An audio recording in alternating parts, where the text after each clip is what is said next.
जय श्री कृष्ण दोस्तों। आज हम आपके लिए पापाकुंशा एकादशी की व्रत कथा और उसका महत्व लेकर प्रस्तुत हैं।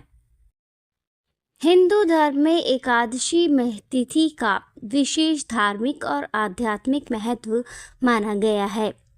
प्रत्येक माह के कृष्ण पक्ष और शुक्ल पक्ष की एकादशी को व्रत उपवास के रूप में मनाया जाता है। हर एकादशी का अपना अलग नाम, उद्देश्य और धार्मिक महत्व होता है। इन्हीं में से एक है आश्विन माह के शुक्ल पक्ष की एकादशी, जिसे पापाकुंशा एकादशी कहा जाता है।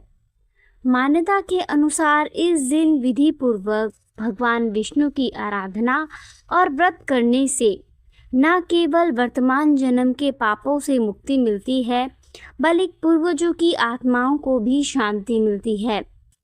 यह भी कहा गया है कि इस व्रत के प्रभाव से पीढ़ियों तक के पापों का नाश हो जाता है और व्रती को धन, सुख और समृद्धि की प्राप्ति होती है।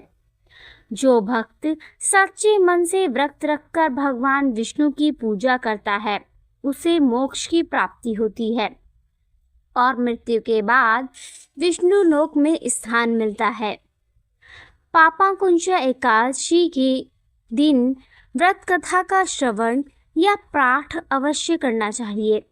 ऐसा करने से व्रत पूर्ण और फलदायक माना जाता है। यह कथा व्रती के मन को आध्यात्मिक शांति देती है और पुण्य फल को कई गुना बढ़ा देती है। आइए जानते हैं पापाकुंशी एकादशी की संपूर्ण कृत कथा। राज युधिष्ठिर कहने लगे कि हे भगवान, आश्विन शुक्ल एकादशी का क्या नाम है? आप कृपा करके इसकी विधि और फल कहिए। श्री कृष्ण कहने लगे कि हे युधिष्ठिर, पापों का नाश करने वाली एकादशी का नाम पापाकुंशा एकादशी है। हे राजन, इस दिन मनुष्य को विधि पूर्वक विष्णु जी की पूजा करनी चाहिए। श्री कृष्ण बताते हैं कि प्राचीन समय की बात है। विंध्याचल पर्वत पर एक बहुत ही क्रूर बहेलिया रहा करता था। उसका नाम क्रोधन था। उसने जीवन भर निर्दोष पशु, पक्षियों और जीवों की हत्या की थी। इसके साथ ही वह हिंसा, लूटपाट, गलत संगति रखता था, लेकिन उसे अपनी मौत से बहुत डर लगता था। बुरे कर्मों में जीवन व्यतीत करने की वजह से जब उसका अंत समय आया तो यमराज के अति भयानक दूत उसे अपने साथ नरक ले जाने के लिए आ गए। जब उसे दूत दिखने शुरू हो गए तो वह समझ गया कि अब उसका अंत करीब आ गया है। तब वह ऋषि अंगारा के आश्रम में जा पहुंचा।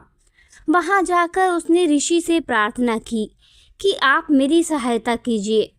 तब ऋषि अंगारा ने उनसे कहा कि पहले तुम यह संकल्प लो कि तुम श्री हरि के शरण में हो और फिर आश्विन मास के शुक्ल पक्ष की आने वाली एकादशी तिथि यानी पापाकुंशा एकादशी के दिन व्रत रखना। इससे तुम्हारे सारे पाप नष्ट हो जाएंगे, जिससे तुम्हें नरक नहीं भोगना पड़ेगा। ऋषि के कहने पर क्रोधन ने इसी विधि से व्रत किया। इस व्रत के प्रभाव से उसे यमराज के दूतों से मुक्ति मिली और श्री हरि की शरण प्राप्त हुई। तब से ही पापाकुंशा एकादशी का व्रत किया जाने लगा है। जो लोग भी अपने पापों से मुक्ति पाना चाहते हैं, उन्हें इस दिन यह व्रत अवश्य करना चाहिए। जय श्री हरि, जय श्री हरि। धन्यवाद।